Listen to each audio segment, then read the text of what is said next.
Nabers says, I believe I'm wide receiver 1. That's what Nabers said when he was asked, are you 1? Is Marvin Harrison Jr. 1?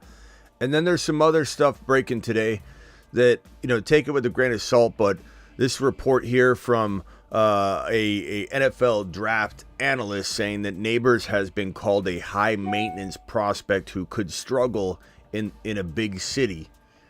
And then right after that report broke, this report from Ian Rappaport saying that Nabers, one of the draft's top wide receivers, is visiting the Titans on Monday, and he has visits with the Jets and the Bears as well.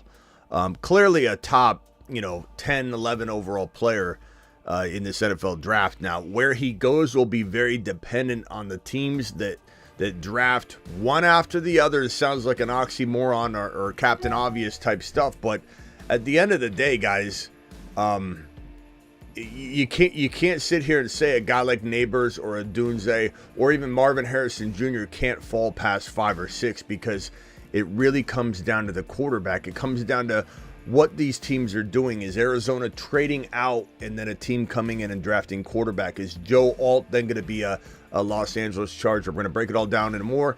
But Nabers says he is wide receiver number 1. Do you believe him? Do you think he's number 2? Do you think Dunze's number 2? Let's break it all down.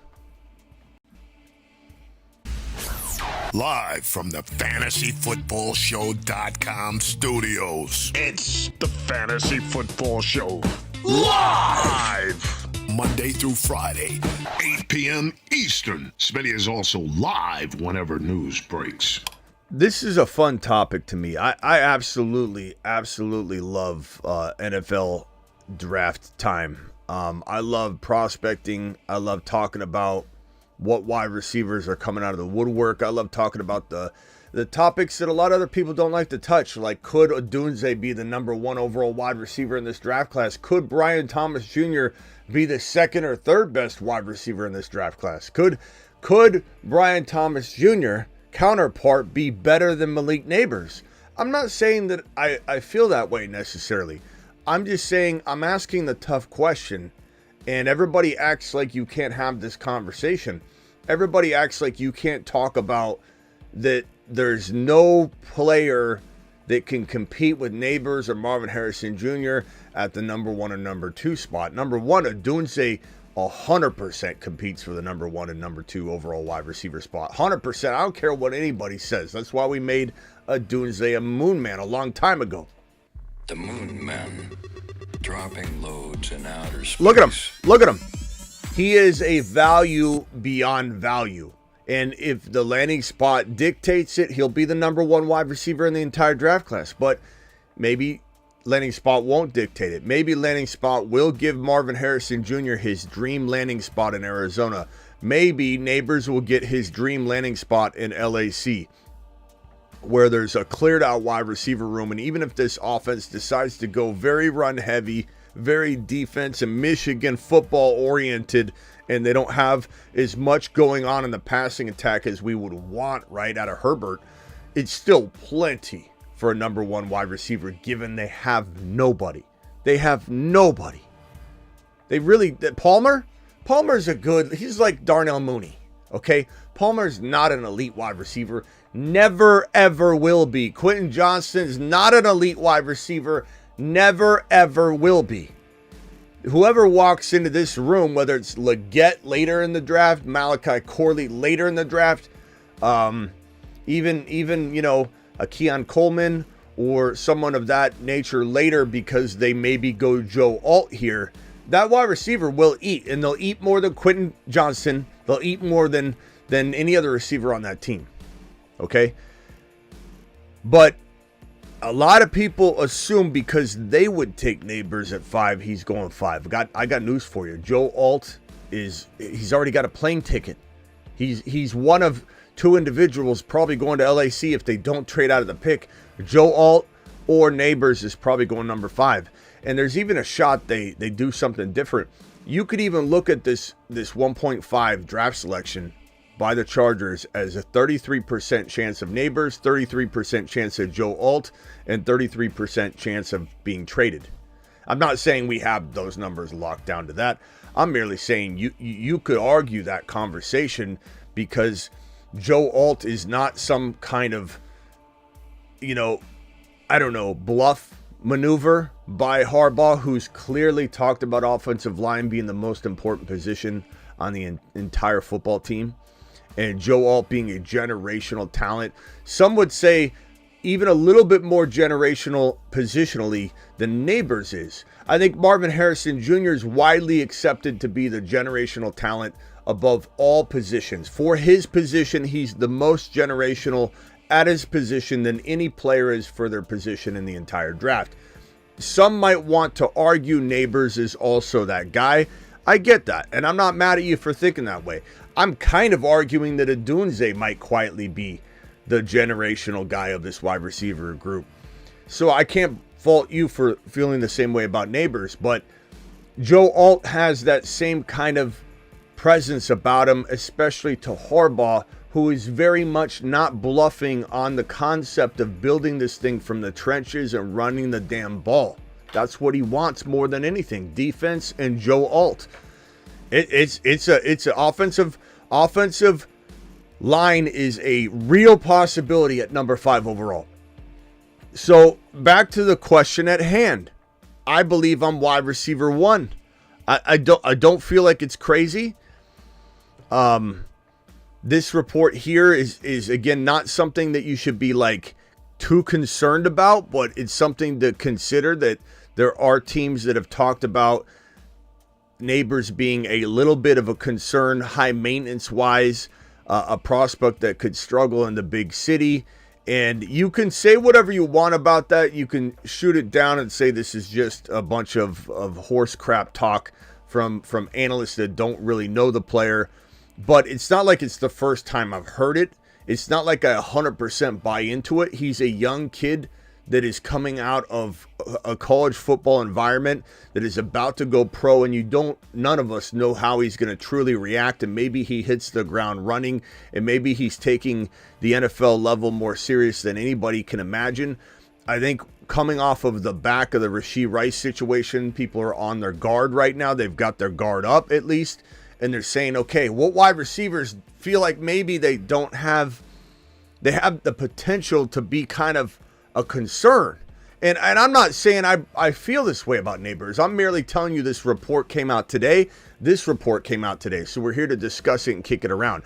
I'm not concerned about Nabers' character or off the field concerns, but there are people that do have concerns about it. Malik Nabers, one of the draft's top prospects, is visiting with the Titans on Monday, a source said, and this week he'll also visit with the Jets and the Bears.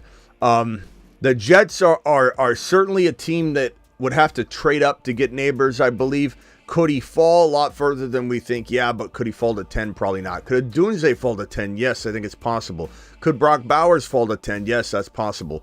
Could the Chicago Bears take Nabers if he's there? 100%. And if it does go quarterback, the Cardinals trade out, let's say to Minnesota for the 4 pick and the 11 pick swap. 11 and 23 go to the Cardinals. Number 4 goes to the Vikings. They take McCarthy or whoever. Then Joe Alt goes number 5. Then you have Marvin Harrison Jr. going 6. You have the Titans contemplating Nabers, but not a lock to take him because they've got a filled up wide receiver room. The Falcons contemplating taking Nabers, but they're not a guarantee given they've got a bunch of mouths to feed, but I think they would strongly consider it. So Chicago's a possibility. I think if Nabers did fall to 9, they will not pass him. They will not pass on Nabers.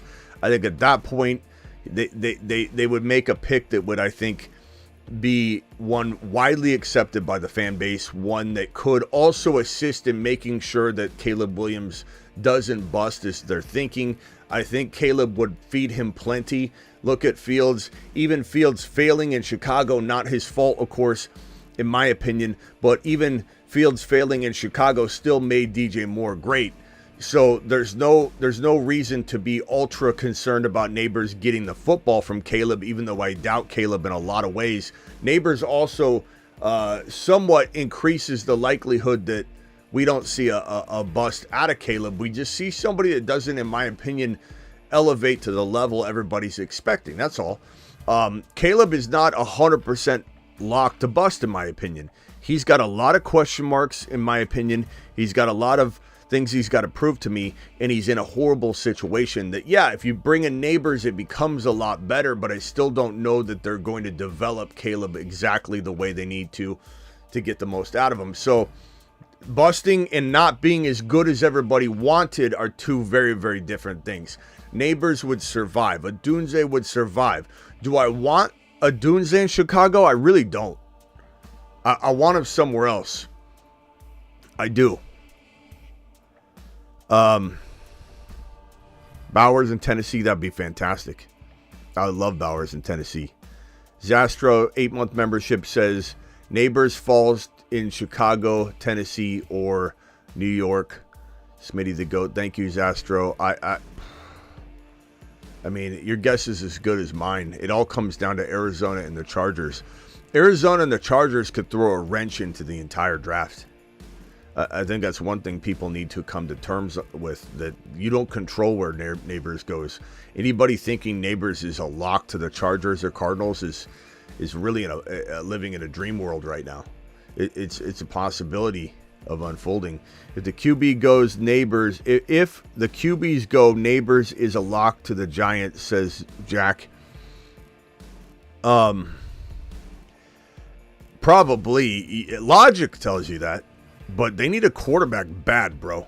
They need a quarterback bad. And who's going to be available? And not to mention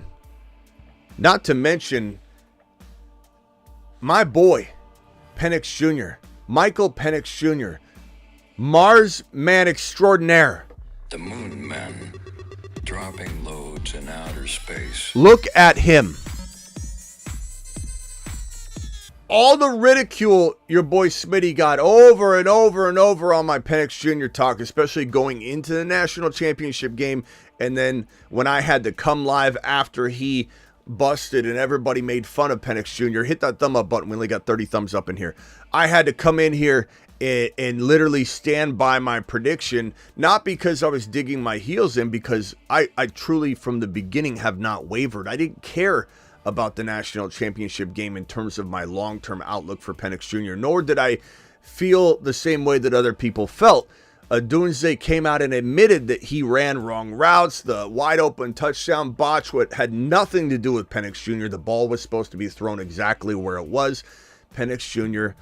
is on the rise. And what did I tell every single one of you Penix Jr. doubters out there? That this man would be coming for you, that this man would be an absolute gem, that this man would make all of the doubters look silly, that this man would come in and become a first-round pick, that this man would be a top 15 overall pick, and people said, no, Smitty, he's not even a first-round quarterback. Then you had people like Mel Kiper and other people come in and say, he might be top of round 2 type of guy. I didn't waver. I told you, Penix Jr. is my number 2 QB. JD5 in January, my number 1 QB. Penix Jr., my number 2 QB. Haven't wavered, haven't even stuttered. No equivocations, no hesitations. Those are my top 1 and 2 quarterbacks. It's not going to change. It hasn't changed, and it's not going to change. And no one out here, nobody had those two as their top 2 QBs, unwavering from January until now. And guess what people are saying about Penix Jr. now? He's going to go potentially maybe as the 2nd or 3rd quarterback drafted. Yet when you hear people say things, and again, I'm not disagreeing with the Nabers goes to the Giants comment, but everybody assumes the Giants are out of options if the big 3 or 4 quarterbacks go. If McCarthy and May are gone, the Giants are definitely going Nabers. I don't think so. Number one, we don't even know. McCarthy and May might be available because Penix Jr. might go ahead of one of them, if not both of them. We still got a little bit of time for Penix Jr. to climb the ranks. And Penix Jr., if he doesn't get taken in the top 4 quarterbacks, let's say the Cardinals traded out and McCarthy went, Drake May went, JD5 went, and Caleb went, don't put it past the Giants to take Penix Jr.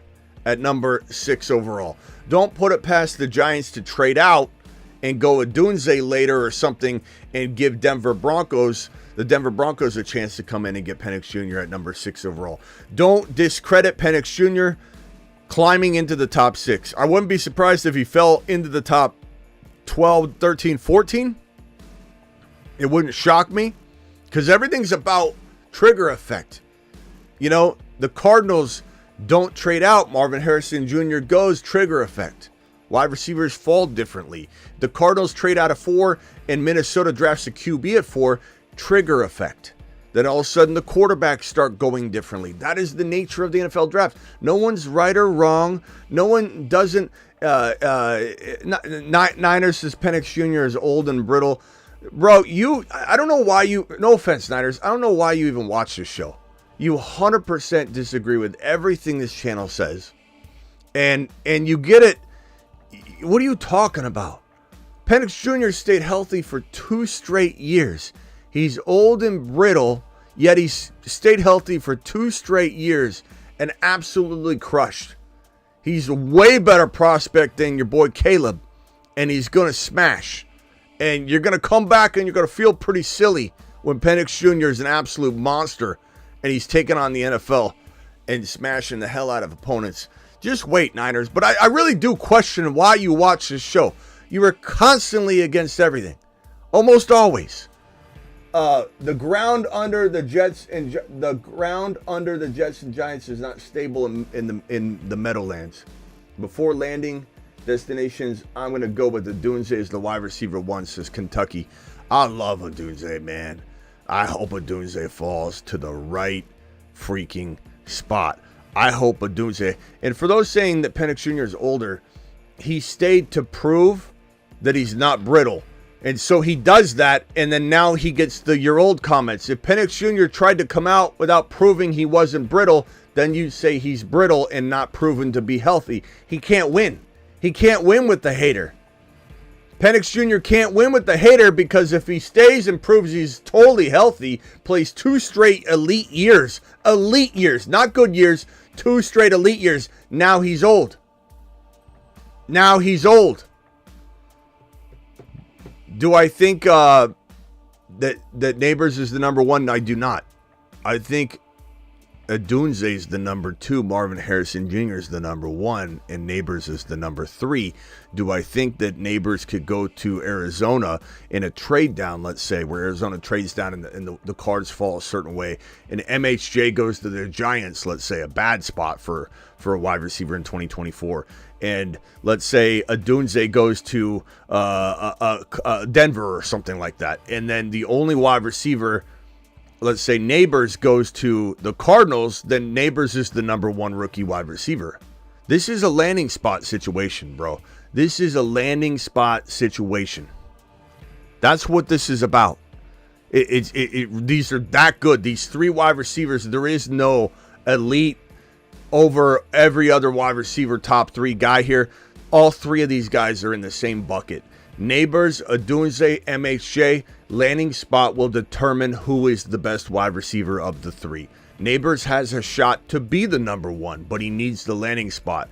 MHJ, if all were in the same amazing type of location, and the locations were all very, very comparable, MHJ is my number 1. Odunze is my number 2. Nabers is my number 3.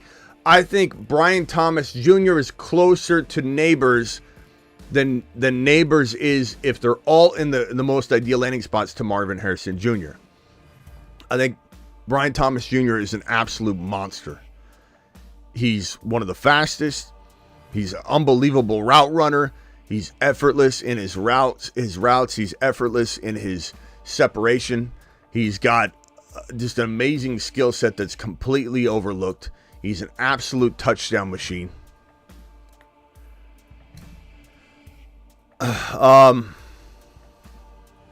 So yeah, file on in, hit the thumb up button, dial in if you've got anything. Your boy's here to discuss whether Nabers will be, how can he be wide receiver 1 from this rookie wide receiver class. You've heard I've spoken my piece. I've told you what I believe. I believe all 3 are neck and neck and neck.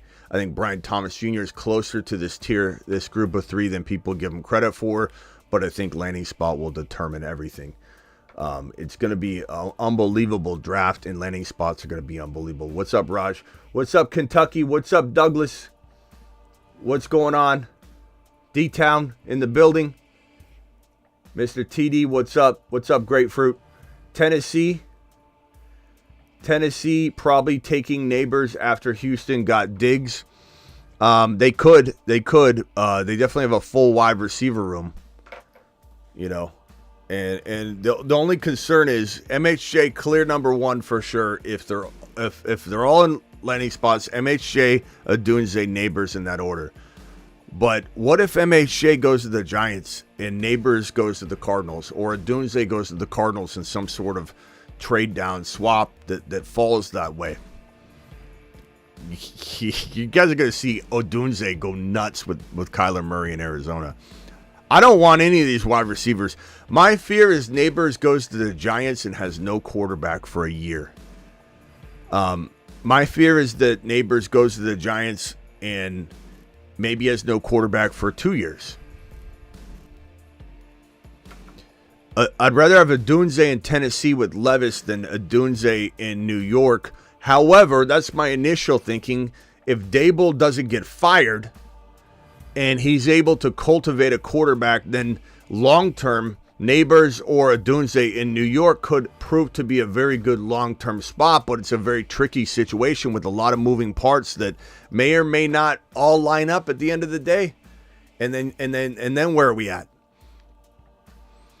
So don't be so quick to put Nabers as your number one or number two, because the likelihood, if the Cardinals don't trade out, because MHJ goes to the Giants if the Cardinals trade out. And the Cardinals trading out, I'd say, is like 50-50 at this point.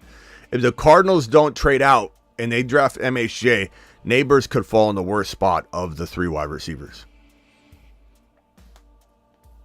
Aaron Rodgers' Achilles tendon is on shaky ground, says Sirlax. Why do you say that? Earthquake ground? Or you mean that his Achilles is a problem because his Achilles recovery is going well? But any Achilles injury, you have a very high risk of the other Achilles tearing at some point, especially when you're older. You like very high on Keon Coleman. I like Coleman a lot in the right spot. I like Leggett more. I like Malachi Corley more. I like even Ricky Parasol like about as much as Keon Coleman. But Keon Coleman in the right spot would be good. He needs to go somewhere. I kind of liken him to like Amari Cooper. Amari Cooper's had good and bad. Yeah, that's why I said, are you talking about New York shaky ground being the earthquake, or are you talking about the Achilles? Keon Coleman is somebody that I liken him to Amari Cooper. I think Amari Cooper is potentially phone line's open, by the way. Amari Cooper is potentially a great wide receiver in the right spot, right? He's failed before. He's disappeared before. He disappeared in as a Raider. There are times in his career where he's been great. There's times in his career where he hasn't been great. But he needs a quarterback. He's not one of those guys that can survive anything.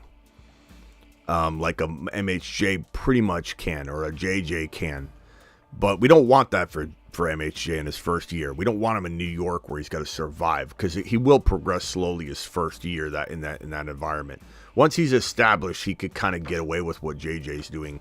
But JJ's going to look. JJ would be the number one, number two, or number three overall player in fantasy football if he had a great quarterback. Where's JJ going in drafts right now? 7, 8, 9 overall. Clearly, people are reacting to the fact that he has no quarterback. Everybody says JJ can survive anything. Why is he going 7, 8, 9 overall in startup drafts right now? Why is he in redrafts on Underdog Fantasy promo code Smitty? Why is he where you can get your first deposit doubled up to $100 on Underdog Fantasy? Why use that code Smitty? Links in description. Why is on Underdog? Why is JJ going 7, 8, 9? Because he doesn't have a quarterback. So we don't want that for MHJ. If MHJ goes to the Giants, he's not outscoring Odunze or Nabers in Arizona. He's not. Not in year one. Not in year one. That's why landing spot's totally dependent. Keon Coleman, as I was saying, and I sidetracked myself, he's like Amari Cooper. He needs a QB. He needs a QB. He cannot do it by himself. He needs a quarterback. And that's not necessarily a bad thing. There are a lot of wide receivers that need that. But he certainly is not somebody who can sustain by himself.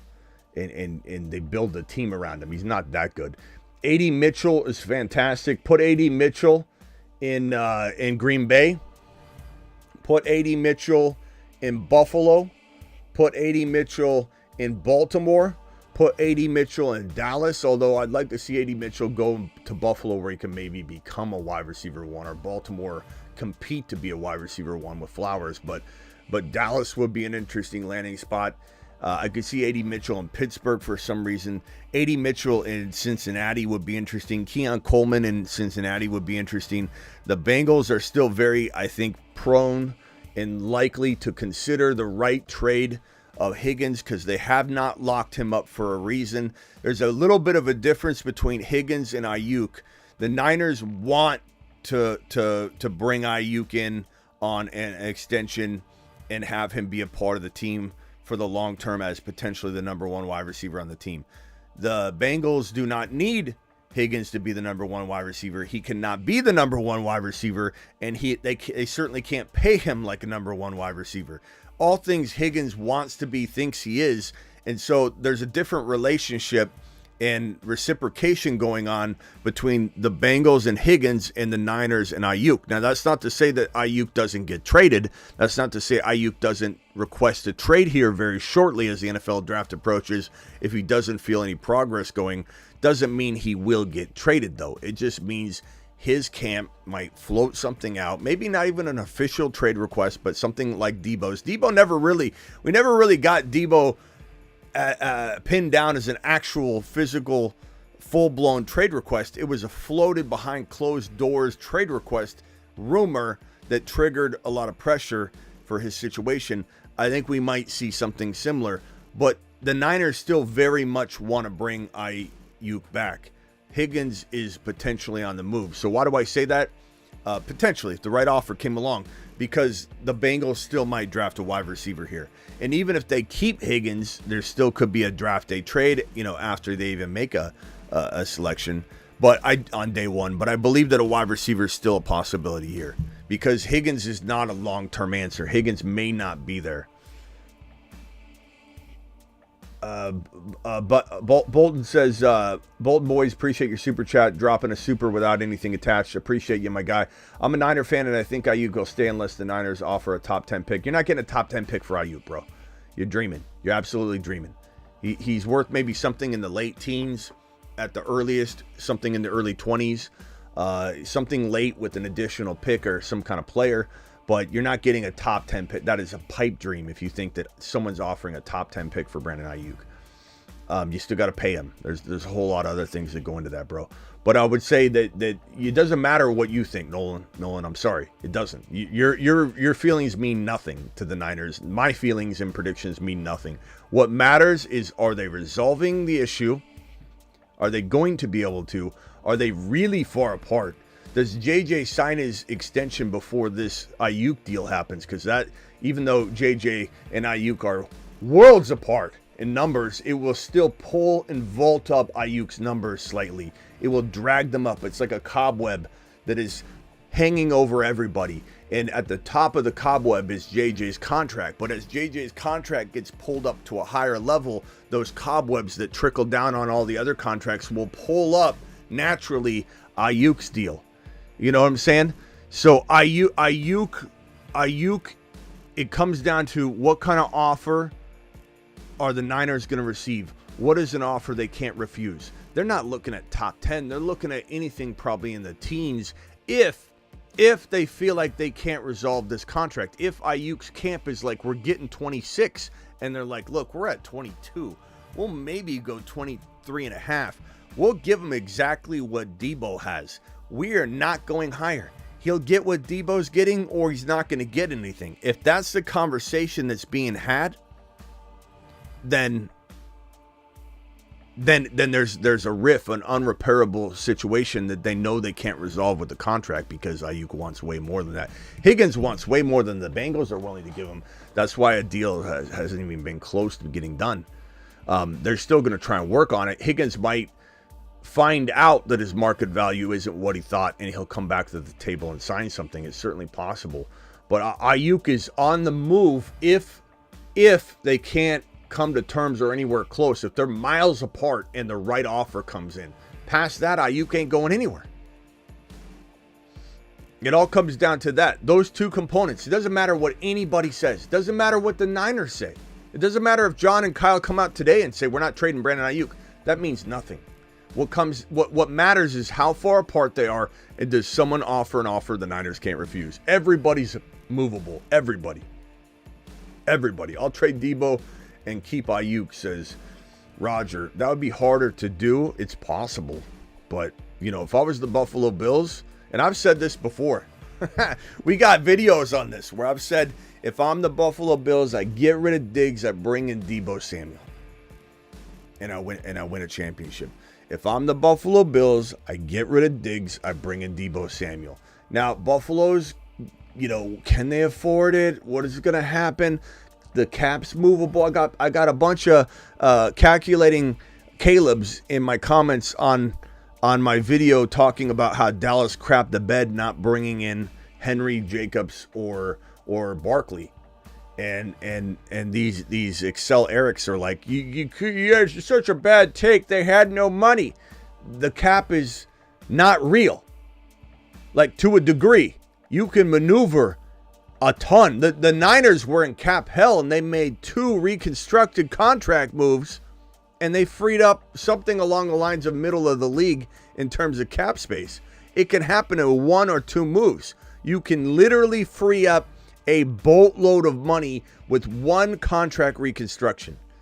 And not to mention running backs cost almost what kickers get paid.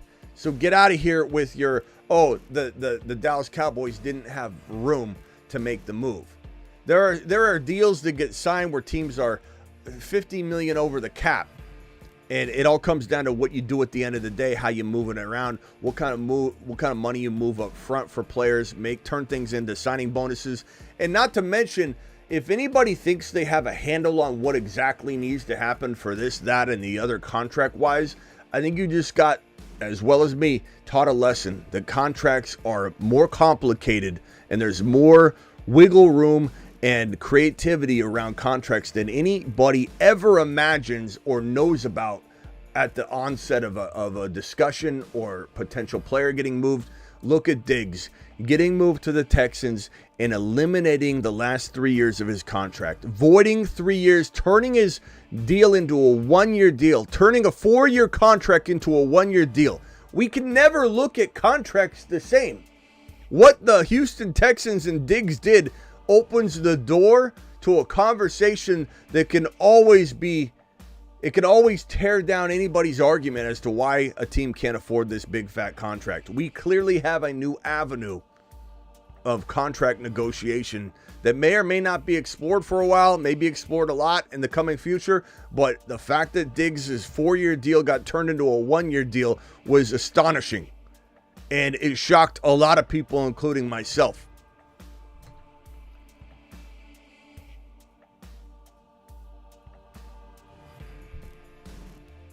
Okay, so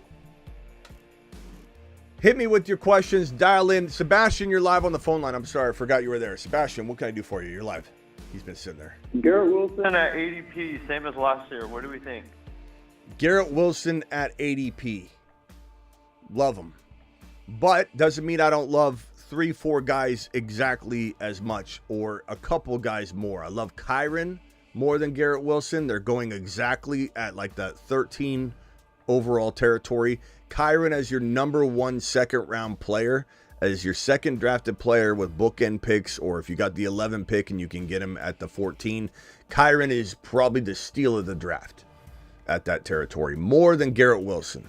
But let's say you grab a Gibbs or a Breece Hall or a Kyron in round 1, and now you need to go wide receiver. I can't think of a better second-round receiver than Garrett Wilson. And he's going right around 12, 13, 14. And I like it. what I think he earns that. Oh, I'm sorry to interrupt you. No, you didn't interrupt, but I think he earns that as long as Aaron Rodgers stays healthy for the majority of the season, I think Garrett Wilson earns that pretty easily. I mean, he did great last year. I wanted to ask, T. Higgins at ADP, he was like 40, 44, 45, I think. Can you see some revenge tour action? No. I'm not. Could I imagine it? Sure. Does he feel like he's a potential mind game away from a bad year, trying to play for a contract that doesn't work well? He's got a little bit of a diva mentality right now about his role and what he deserves to get paid. It's a contract year essentially for him, so he's going to be fighting. Contract years sometimes bring the best out of players, but not always.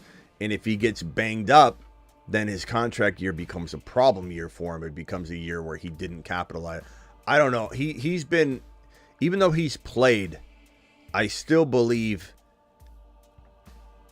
he's figured out a way to play a majority of his games. He's still been banged up. I feel like he's a combination of injury risk, combination of not as good as anybody's ever vaulted him up to be, similar to Waddle. Deontay Johnson, Waddle, and Higgins are probably the three most overrated players over the last handful of years, where time and time again people think this is the time. This is where they're going to come in and be the number one, or they're going to be producing even alongside of Tyreek Hill. Waddle's going to produce top 7 wide receiver numbers.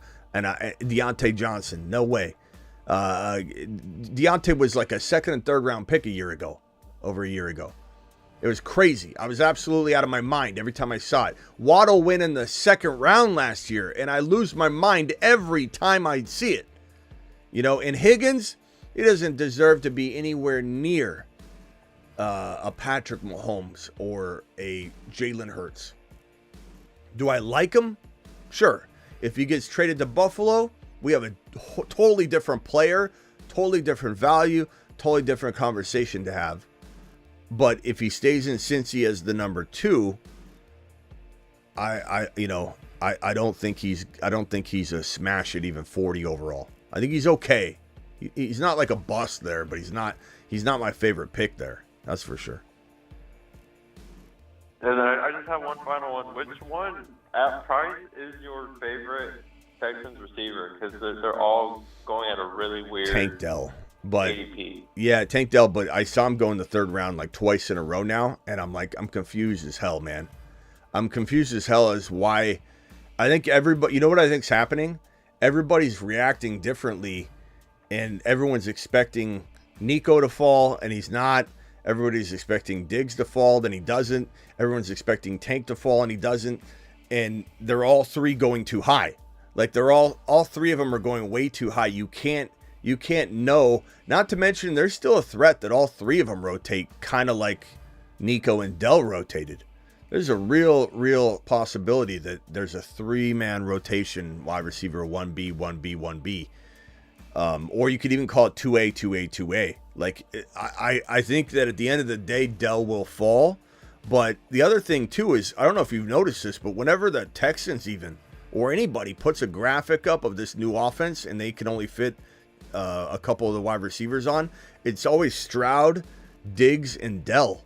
Nico's not even in a lot of the graphics. They don't even put him up. So I don't really understand where everybody's coming at this thing from different angles, and I can't get a feel, and I don't think anybody can get a feel on where their ADPs really truly are right now. Nico's got the higher ADP, it seems. Dell seems to be going in the third round still, which is crazy to me. I thought, not that I don't think he could earn it, but I thought he'd fall into the 5th or 6th round. And Dell's still going in round 3.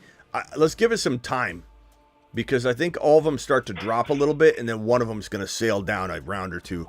They have to. There's just that, or someone's so excited about this offense, and we have too many divided opinions on it. Everybody's just taking them all three too high, which is certainly a possibility. Like we tried the other night, Perps was able to do it, but I tried to on purpose draft all of the Texan players, and I couldn't. Perps did it by drafting Nico in round 1, Diggs in round 2, and obviously that's not advisable. We're just trying to force it on an underdog draft. What kind of order would you have to go in to get it? And Perps did it. He successfully did it. I didn't. I missed out on Dell and Nico with my third rounder. I couldn't even get Dell or Nico with my third rounder when I tried it. I went Diggs 1 just for experimentation purposes. I don't condone it. I hate Diggs in 2. But I went Diggs in 1, Stroud in 2, and Dell and Nico were both gone by 3. And I'm like, this experiment can't work. Perps went in and did Nico, Diggs, Dell, Stroud, and got it. And I'm not saying it's advisable. I'm just saying he got it that way. But good God, I'm really, really wondering how in the hell Stroud's not climbing. Like, how is Dell, Nico, and Diggs staying really high? In some cases, Dell's climbing, and Nico's like, I don't want to say climbing, but he's not falling, and Diggs is like maybe climbing a little bit or staying right where he is, and Stroud not going up. How is Stroud going around 4? How is he has the safest floor with all that talent. How's the takeaway? Yeah. Receiver to go to. How's the takeaway that Stroud's still a 4th rounder and Stroud's not the guy climbing into a ridiculous territory? It's insane to me. But my thinking is, yeah, I go Dell, or I don't draft any of them. I draft Dell aside from the fun experiment, which I do not advise anybody doing. It's just we wanted to see if it was possible for fun. Dell in the 4th round, I'd love. Stroud anywhere in the top of round 4 is a smash. And I think that's all the only players I touch right now. I don't think I'd go near Nico, and I don't think I'd go near Diggs for right now. I think Nico, relative to ADP, I still think he's going to be safer than Diggs, because I think Diggs is going to be more like an OBJ type on the Ravens. Like, you expect him to get more, and then he doesn't, because he's getting older now. He's kind of a diva. He could also get hurt. He could also get hurt right away. You're talking about a 31-year-old wide receiver turning 32. Yeah, so I think Diggs is definitely the riskiest one, and I think Dell might be the safest one. Yeah. So, I don't know.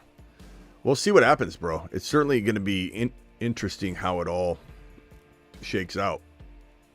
But I certainly do not feel like they're going where I thought they would. This is a crazy ADP right now.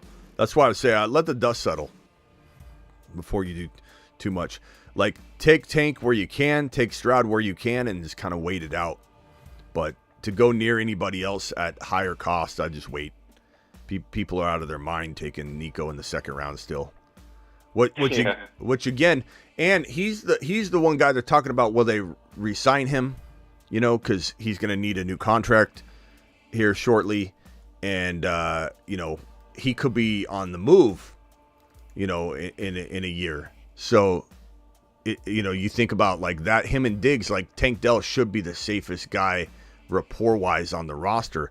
Unrestricted free agent in 2025 is Nico Collins. He can be franchise tagged, of course, but let me put his contract on the screen. But I think people forget that he's been in the league since 2001. I think Nico Collins, people forget that he is not sitting on his 2nd year or 3rd year. Like, Nico Collins has been in the NFL since the year after the pandemic. Like, that's kind of crazy when you think about it. Here's his contract right here. Nico Collins, unrestricted free agent in 2025 next season. And so they have to pay him bank, and who knows if they do. They'll probably try, of course, and they could franchise tag him, no doubt about it, if he had a big year.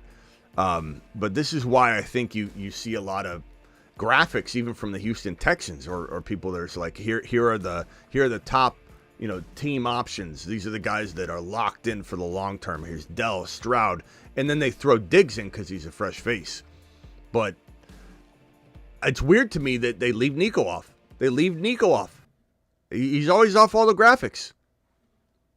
I think he's the wide receiver 1, just because of his size alone and his age. It's not. I said 2001. Sorry, 2021. 2001. He's been in the league a long time. Can you recall the last time that there was like a big name hotshot all 3 wide receiver roster? Like, can you recall the last time you remember that? And just remember how it panned out? I mean, there have been rosters that have had, a plethora of guys that Peyton Manning year that, what was it, Reggie Wayne, Demaryius Thomas, and the trio there in Denver. I mean, they've had. This is a good wide receiver. This is one of the better wide receiver rooms in the National Football League. No doubt about it. But there are combinations, I think, out there that are comparable when you throw like the tight end into the equation. When you throw in like when Kelsey and Hill were on the same team with Mahomes, that was more powerful than, I think, to be honest with you, than this quad. But that's just my take anyway. But I love this group. We'll see if Stroud can feed them all properly. I think there might be more of a rotation than people are comfortable with. Doesn't mean they won't all do well. I just don't think you can in good measure be drafting Nico in round 2 right now with Diggs in town. It doesn't make sense to me. Nico's ADP is absolutely insane. Let me see if it got updated. Maybe it's in the 3rd round now, because we've been waiting for the dust to settle, and it's like it hasn't been settling. I've been looking at the ADP we've been drafting, and the ADP is crazy for Nico. Let me see if he fell into round 3. Nico Collins is at 20.4. His ADP is 20.4. That is insane. Dell is at 36 overall. He's at he's right at the turn, but he's still right around round 3. To me, that is just insane. And I get. Let's see where Diggs is. Diggs is at 22 overall. There's no way you can support this. Let me put. I'm gonna put this on screen here, and see if I can highlight this and show everybody. But this is absolutely ludicrous. Let me see if I can make this red. Hold on a second. Let me add this on screen here. So Diggs is at 22 overall. There's no way this can be supported. And again, this makes me wonder why in the hell we aren't seeing Stroud higher. It doesn't make any sense. How can everybody, just because of the whole like late quarterback, it doesn't compute to me. So here's this graphic. This is insane. Top of round 5. This like is Mahomes. He's further than Mahomes. This is absolutely ludicrous to me. Doesn't even make sense. It doesn't make any sense whatsoever. It makes sense if Stroud was also up here and everybody's just overreacting. But look at this. Nico at 20.4. Diggs at 22.2. Both in the 2nd round. Nico and Diggs are both in the 2nd round. And Dell is in the 3rd round. If this is how everybody feels, why is Stroud not in the top 30? It doesn't make sense. These same people are the ones fueling the ADP data. I'm not going near Nico Collins. Not going near him in the 2nd round. I wasn't going near him at the mid-2nd round territory before Diggs landed on roster. Now I'm going to go near Nico at 20.4? I don't think so. Diggs at 22.2? No, thank you.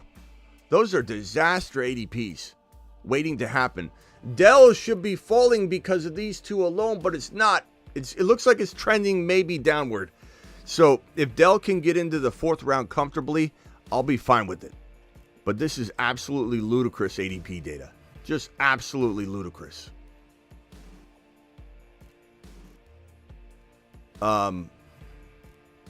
Could you tell me a little bit more about AD Mitchell, Jack of all trades? Is that Jack? Did you call in? Jack of all trades, call in. I like Appreciate it. you. Yeah, all right, Sebastian. Appreciate you. Later, bro. Jack, call in again. I saw you calling. I thought I added you, but it didn't seem to take. But call in. But yeah, we can talk about AD Mitchell. His stats are pretty good. He's definitely a guy that I think is a little bit overvalued. He hasn't had a 1,000-yard season in college ever. He had an 845. Let me put his career stats on screen because I think that will be a little bit alarming to people that are jumping to some crazy conclusions about him. But it doesn't mean I don't like him. It doesn't mean he's not a good prospect. And I've even said on this very show, I would very, very much love him to land like in Dallas or maybe even Green Bay, or he could be Buffalo's number 1 wide receiver. He's got the potential, but you also got to pump the brakes a little bit. His biggest season was 845 and 11. 11's nice. 845 is not horrible. 55 receptions, but 929 his reception totals from the 2 years prior. 134, 426. So Mitchell's a nice prospect for sure, but he is by no means, and this is his 2023 line, 55, 845, 11 TDs, 15.4 pop. What's up, Jack of all trades? Did you get that? Did you hear my response? Good prospect, but I'm on. Little bit of brake pumping on it. Just he's not the same guy as Brian Thomas Jr. Like, not even close. But I like him. Hello? Jack of all trades, you there? Yes. How are you? Good. Did you hear any of what I said? Yes, I did. Okay. But I'm in the middle of making homemade pizzas. It's pizza night. Oh, I didn't mean to disturb you. I'm just calling in to listen and do my homework. Okay. Yeah, so, good upside, but a lot to prove is basically what I'm saying. Could he become a number 1 wide receiver in the National Football League on a Buffalo Bill roster? Sure, man. He can get a crash course on everything. But, like, he goes to a semi-tough situation. How is he going to climb with no pedigree, So I like him, but it's not the best line. It's not a ton of resume to bring to the table. 845 and 11. And then literally his other 2 years were 134 yards and 426 yards, and a 3 and 4 touchdown season. So not a lot of resume, but you throw him to the Wolves in Buffalo, I like it. You throw him to the Wolves in a couple other places like Baltimore, maybe even, I like it. But I think Flowers will be better than him, obviously, in year 1. I don't know. He's intriguing for sure, but definitely is going to require a lot of good quarterbacking to, I think, vault to the next level. The guy I like a lot more would be Leggett. I think Leggett or Malachi Corley or even Ricky Parasol, who just shows tremendous ability to be Puka Nacua-like. Ricky Parasol is a Puka Nacua potential prospect. We'll never see Puka Nacua type of player ever again, but maybe someone that is in the range of that outcome. Yeah, you took the words right out of my mouth. I'd like to see Bowers go to Cincinnati. Yeah. And it's been nice talking to you. I'll let you go. All right. Get back to that pizza later. Thank you, Jack of all trades, for the double super chat. Get that pizza going. Pepperoni, pizza pie. What do you got? What kind of toppings on there, Jack? What kind of toppings are on there? Stroud is the first quarterback off the board in a 1.2 in a startups. Just no. According to redraft data, he's not even in the top. He's not even near. He's like QB 5-6. It's all over the map. There's no way to know. In startup dynasty, I imagine in Superflex, he's probably going to go a lot higher than he would in 1 QB Superflex or 1 QB dynasty startup. So 1 QB is very different. For some reason, people are going to be a lot higher on him in Superflex dynasty than they will be in 1 QB dynasty. Like, you might even see him rank 1 or 2 quarterback spots ahead, which would be weird. It'll be awkward. It'll be hard to know why. People will think more long term about the wide receiver room in like that, but when it comes down to like kind of 2024 thinking or even 1 QB thinking, people are different reacting. But he's certainly going so far in best ball redrafted doesn't make sense. Pepperoni, sausage, pineapple, jalapenos, ham. I like pepperoni, mushroom, and garlic. I like Hawaiian pizza too. I don't care. People could say Hawaiian pizza shouldn't be pizza, but I don't mind it at all.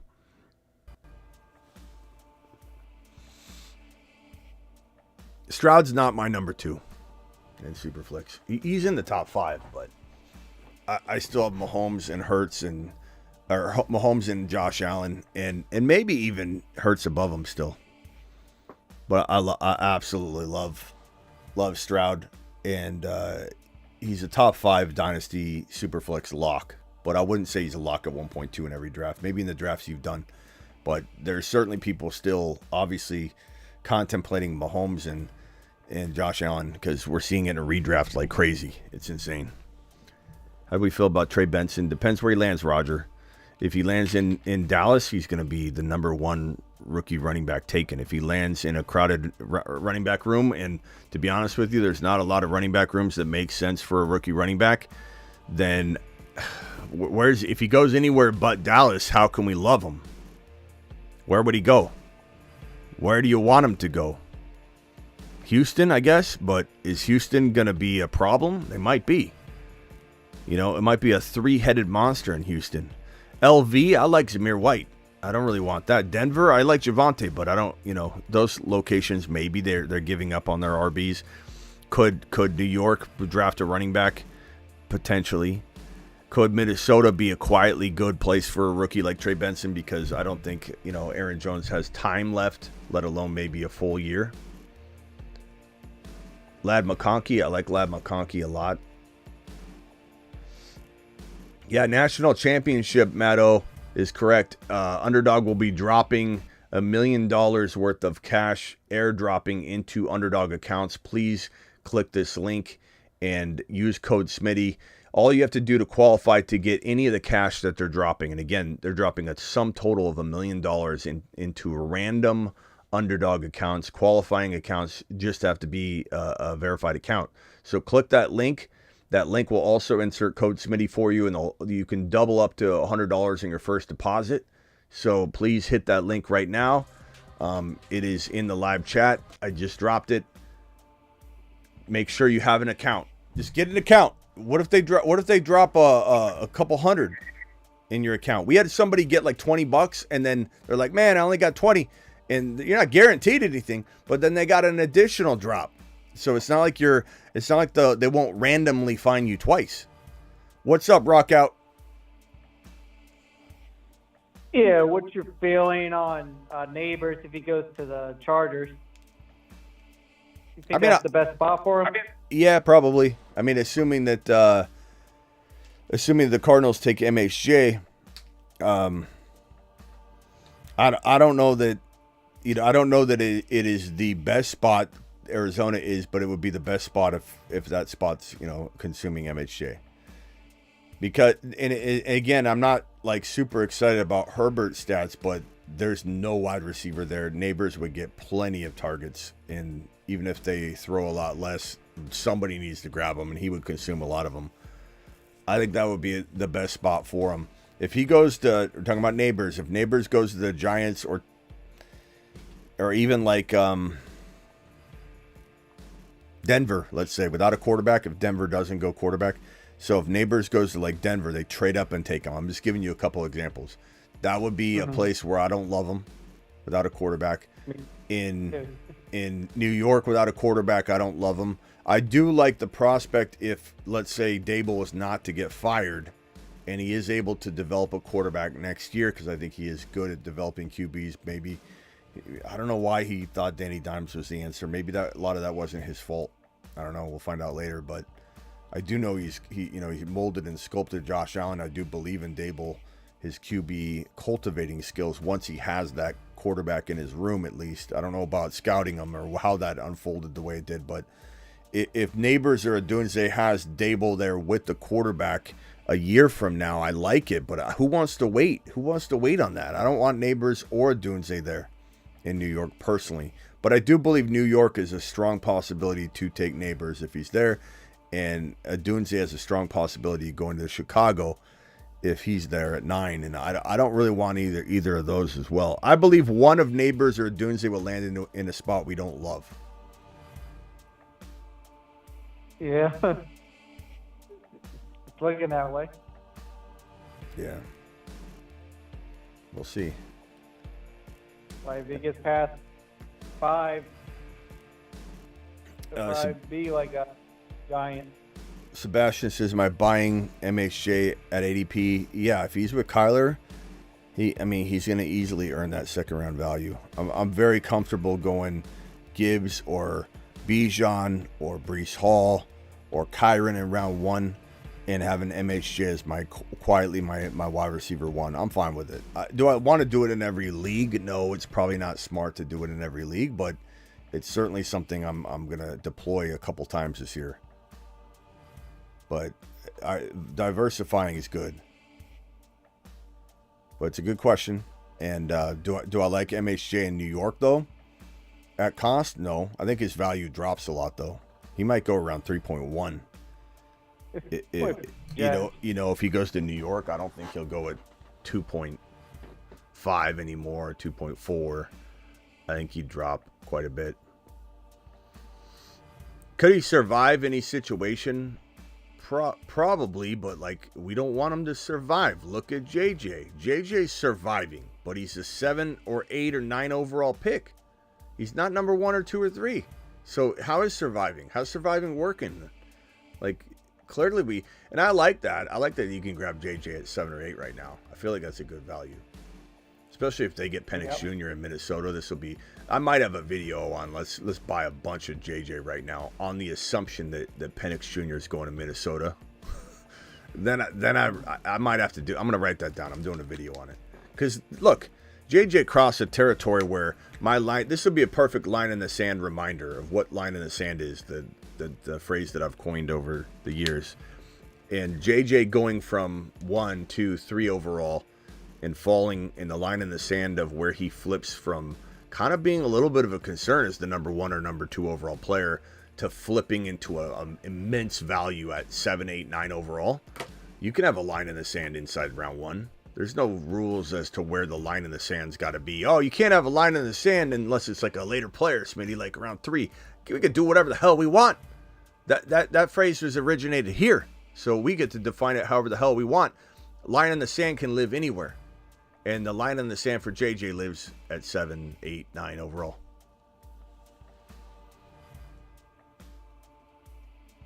So, and JJ's ADP, as of right this very second, is 6.1 to 7.1. But I see him go at 8 all the time. It's good value. He's wide receiver 4, bro. He's wide receiver 4. Jamar Chase is 2 ADP spots, 2 entire draft spots ahead of him. It's not even close.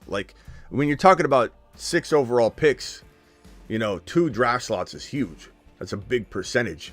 It's not like later on when you're in the 40s, two slots is nothing. But that high, that's crazy that Chase is 2 draft slots ahead of him. They're not even rotating. And the running backs for sure ahead of him are McCaffrey and Bijan. So, and then Lamb, Hill, and Chase are all above him.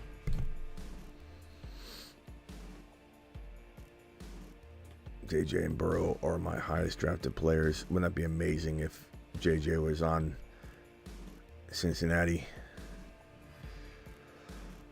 That'd be crazy.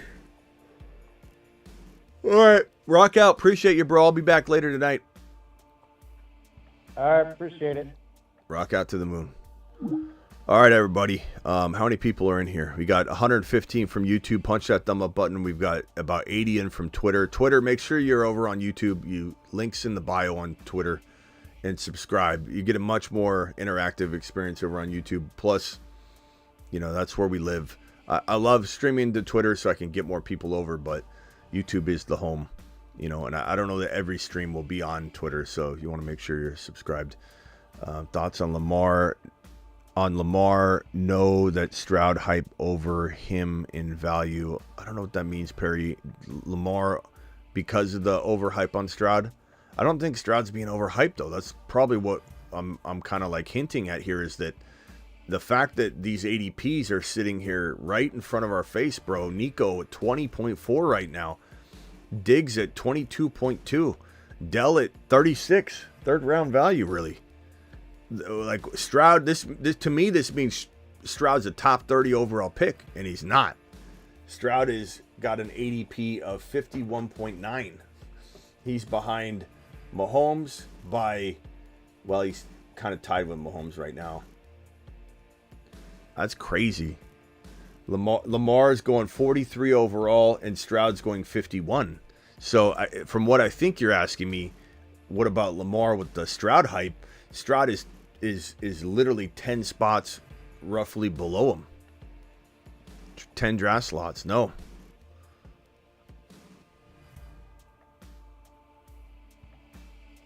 Smitty, is your opinion, if Marvin Harrison is there, do you see the Cardinals taking any other player? I don't. I think it's either trading down or they take him. I think they know what time it is with Marvin, but Monty Austin Ford is excited about draft picks, so if he can get out of it, he will. And I hate to admit that. If he can get out of it in a way that makes him feel like he looks like a genius, which he'll look like an idiot to me, because this is a generational talent. The only way he won't be an idiot is if he gets a Dunze or Nabers, though, in this trade down. Then I'm okay with it. Then, I still would rather have MHJ. I don't care about getting, even if you gave me like the 25 overall pick or something, just arbitrary number, to move down from Marvin Harrison Jr. to like 11 to get a Dunze, let's say. Just throwing numbers out there. Not saying that trade makes sense, but or that it would work. I'd rather just have Marvin Harrison Jr. I know a 25 pick is nice, but I just see this thing as a different. I see him flourishing with Kyler Murray. But if Monty does trade out of the 4 pick and we somehow, the Cardinals, still get a Dunze or Nabers, I'm fine. I'll be excited about it. I'm probably not going to smash anything. But if the Cardinals walk away from this draft, I don't care what kind of draft capital we get. I don't care if we get a future first rounder and move down and get a solid defensive player. I'm going to smash something in my office on the live stream. There's no way that we can exit not getting a top 3 wide receiver. I'll absolutely lose it. Would not be shocked if the Jets drafted a QB. Well, I've said this pretty much the entire offseason. They need to draft Penix Jr. It will be a smart move.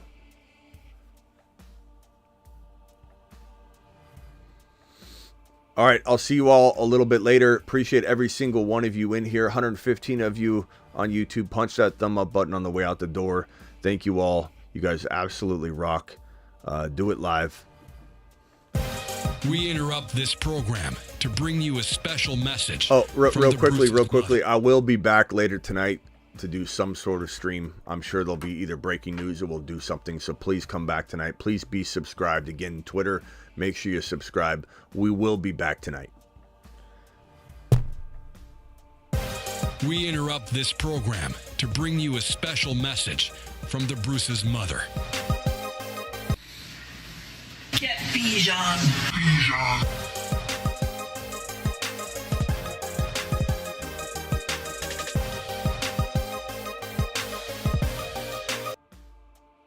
Hi, my name is Bijan Robinson. I like long walks on the beach. And, well, I also like scoring